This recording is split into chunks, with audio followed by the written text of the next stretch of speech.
Dinas Sosial Kota Palembang memastikan kondisi semua anak asuh di Panti Asuhan Fisabilillah Al-Amin di Sumatera Selatan dalam keadaan sehat. Dinsos mengklaim jika panti tersebut juga telah melakukan daftar ulang kelembagaan sejak 2022 lalu. Menurutnya, berdasarkan pengecekan secara langsung pihaknya di panti tersebut hari ini dengan didampingi kepolisian setempat, ia memastikan jika kondisi semua anak asuh di sana dalam kondisi sehat tanpa kurang satu apapun. Sementara untuk seorang korban anak yang mengalami keterbelakangan mental itu, dia memastikan kondisinya juga sehat.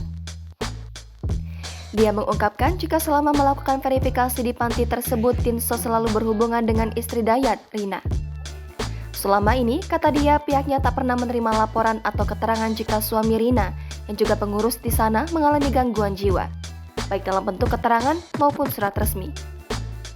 Terkait kejadian ini, lanjutnya Dinsos akan segera melakukan evaluasi dan mempertimbangkan kelanjutan jalannya operasional di panti asuhan tersebut. Apabila panti tersebut ke depannya masih tetap berjalan, katanya tentu harus ada perombakan sistem kepengurusan yang baru.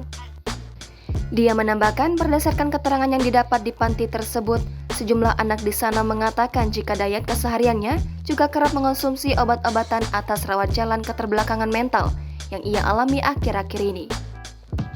Diketahui, satu video menunjukkan aksi pemukulan terhadap anak-anak asuh oleh seorang pria yang disebut merupakan pengurus panti asuhan di Palembang, Sumatera Selatan, viral di media sosial.